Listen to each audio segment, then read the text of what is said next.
সম্প্রতি পছন্দের ফুটবল দল এর পরাজয়ের পর কুষ্টিয়ায় এক যুবকসহ দেশের বিভিন্ন স্থানে কয়েকজন সমর্থক আত্মহত্যা করেছেন এবং কেউ কেউ মানসিকভাবে ভেঙে পড়ে হাসপাতালে ভর্তি হয়েছেন। এ ধরনের ব্যক্তিদের পরকালের পরিণতি সম্পর্কে ইসলামের দৃষ্টিভঙ্গি কি? তারা কি নাজাত বা জান্নাত আশা করতে পারেন কিনা?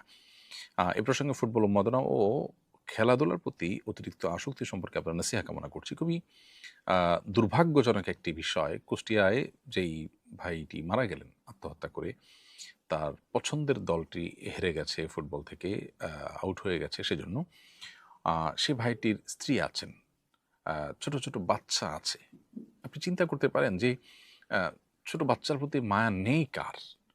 আ ছোট, ছোট বাচ্চা আছে, সে বাচ্চাগুলো তার স্ত্রী আছে তাদেরকে রেখে আত্মহত্যা করলেন।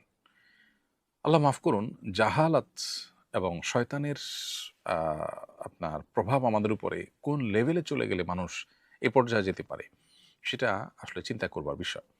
এই উন্মাদনাকে যারা বিভিন্নভাবে আপনার অ্যাপ্রিশিয়েট করে এবং এই উন্মাদনাকে জিইয়ে রাখে, আমি আল্লাহর শপথ করে বলতে পারি এরা আল্লাহর জিকির থেকে মানুষকে গাফিল করতে চায়।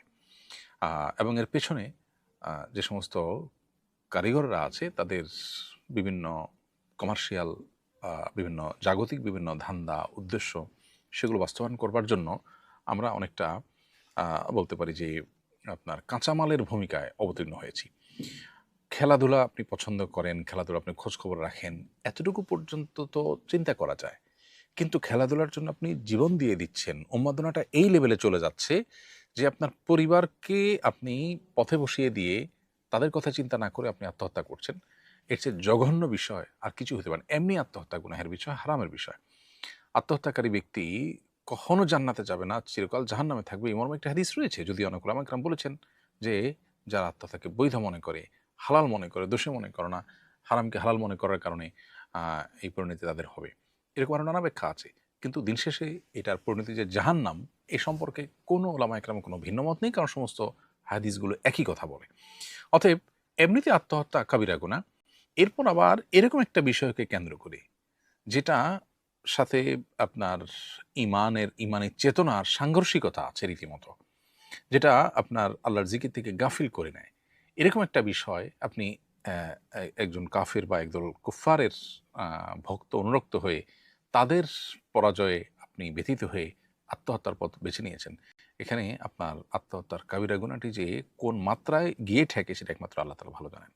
তো এজন্য এই উন্মাদনা এই লেভেলে, বিশেষ করে আপনার সমাজে আত্মহত্যা, মারামারি, বন্ধু-বন্ধুকে খুন করা, আপনার আ পছন্দের দল হেরেছে এবং পাশাপাশি কুষ্টিয়ার এই ভদ্রলোকের সম্ভবত আরেকটা জিনিসও ঘটেছে, যেটা প্রশ্নে আপনি উল্লেখ করেন, আমার এখন মনে পড়ে, যেটা হচ্ছে আ ভিন্ন আরেকটা দলের সাপোর্টারদের দ্বারা তিনি টিজের শিকার হইছেন।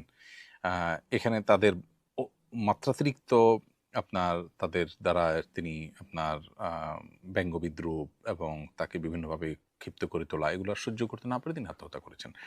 তো ওইটা যদি আমি যোগ করি তাহলে সেক্ষেত্রে আত্মহত্যাকারীর দায় যতটা আছে এখানে, আ যারা তাকে উত্ত্যক্ত করেছে তাদের দায়টা তার চাইতে অনেক বড় এবং বেশি।